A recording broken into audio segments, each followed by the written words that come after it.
قرآن کسے کہتے ہیں؟ اللہ کی وہ کتاب اللہ تعالیٰ کی وہ کتاب جو محمد صلی اللہ علیہ وسلم پر نازل ہوئی، اس کو قرآن کہتے ہیں۔ بولے اللہ تعالیٰ کی وہ کتاب جو محمد صلی اللہ علیہ وسلم پر نازل ہوئی، اس کو قرآن کہتے ہیں۔ اور جس کتاب میں قرآن پڑھنے کے طریقے بتائے جائیں اس کو قاعدہ کہتے ہیں۔ اس سے پہلے سمجھا نہیں قرآن شریف کیا ہے؟ اللہ کی کس پر نازل ہوئی؟ نازل ہوئی کیا کے لیے نازل ہوئی؟ لوگوں کی ہدایت کے لیے، سیدھا راستہ دکھانے کے لیے۔ تو حدیث پڑھا نہیں، حدیث رسول اللہ صلی اللہ علیہ وسلم نے فرمایا تم میں سے سب سے اچھا شخص وہ ہے جو قرآن کو سیکھے اور سکھائے۔ قرآن اللہ تعالیٰ کی وہ کتاب ہے جس کو قیامت تک تمام انسانوں کی ہدایت کے لیے اتارا گیا ہے۔ قرآن اللہ تعالیٰ کی وہ کتاب ہے جس کو قیامت تک تمام انسانوں کی ہدایت کے لیے اتارا گیا ہے اور اسے دونوں جہاں کی زندگی کا کامیابی کا معیار بنایا گیا ہے۔ جس کی زندگی قرآن سے ملتی ہوگی اللہ اس کو دونوں جہاں میں کامیاب کریں گے، اور جس کی زندگی قرآن سے دور ہوگی اللہ تعالیٰ اس کو ناکام کریں گے۔ حضور صلی اللہ علیہ وسلم کی زندگی قرآن کا نمونہ تھی۔ حضرت عائشہ رضی اللہ تعالیٰ عنہ سے کسی نے پوچھا کہ حضور صلی اللہ علیہ وسلم کی اخلاق کیا تھے؟ حضرت عائشہ رضی اللہ تعالیٰ عنہ نے جواب دیا کیا تم قرآن نہیں پڑھتے؟ حضور صلی اللہ علیہ وسلم کی زندگی کے اخلاق کیا قرآن کے مطابق تھے؟ بس قرآن کو سیکھنا، اس کو پڑھنا، اس پر عمل کرنا ہر مسلمان پر لازم ہے، اور ایسا مسلمان اللہ کی نگاہ میں کیا ہے؟ بے حد محبوب ہے۔ قرآن کیا ہے؟ اللہ تعالیٰ کی وہ کتاب جو بندوں پر نازل ہوئی ہدایت کے لیے۔ تو ہماری زندگی کس طرح ہونا؟ قرآن کے مطابق ہونا۔ قرآن میں جیسا بتایا گیا اس پر عمل کرنا، جو چیز بتائے اس پر عمل کرنا، جس چیز سے منع کرے اس سے رک جانا۔ اگر خالی بتا دیا جاتا، خالی بول دیا جاتا تو کیا ہوتا؟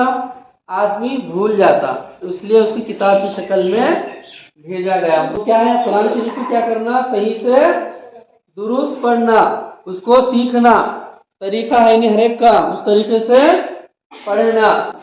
تو کیا کرنا؟ قرآن شریف کو سیکھنا نہیں سیکھنا؟ کیا سیکھنا؟ سو ایسا سیکھنا، ہاں پڑھ کو کیا کیا سیکھنا اس کے اندر؟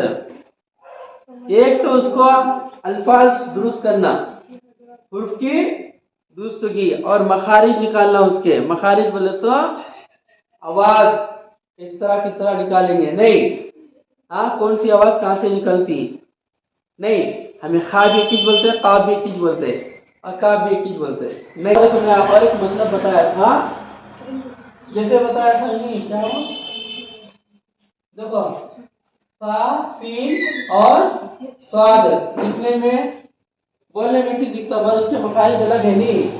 سا سے سمین، سین سے سمین، سا سے بولے تو مہنگا، سین سے بولے تو موٹا۔ اور دیکھو اور یہ کیا ہے؟ قاف، اور یہ کیا ہے؟ خا۔ قاف کی آواز اور خا کی آواز الگ الگ کی نہیں ہے۔ ہمیں قرآن بولیں گے، قرآن بولیں گے، قرآن بولیں گے قاف سے۔ اور دیکھو یہ پڑھو کیا ہے؟ قمری، قمری کا تو چاند ہوا، اگر ہم بولیں گے خمر یہ ہوگا قمر، قمر کا تو چاند، اگر خبر بولے تو شراب۔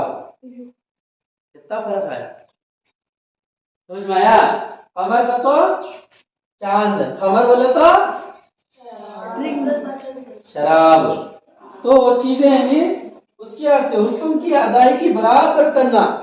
برابر قاف خا سا سین، ایک ہو گیا زال ہو گیا زا ہو گیا یہ ضاد ہو گیا، ہر ایک کا الگ الگ نکالنا. ایسے بہت ساری چیزیں ہیں. تو ہم قرآن کے پہلے الفاظ سیکھیں گے، اس کے مخارج درست کریں گے. ایک وقت پر روز محنت ہوگی.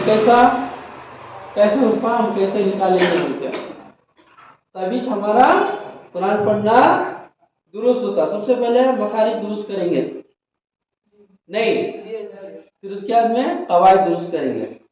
کا اخفا، کا غنہ، کا اظہار، کا تشدید اور کا ادغام. یہ ساری چیزیں پڑھنا ہے. پڑھیں گے نہیں پڑھیں گے؟ محنت کریں گے. روز آئیں گے نہیں 2 دن ڈوما 1 دن آ جانا. السلام علیکم ورحمۃ اللہ وبرکاتہ.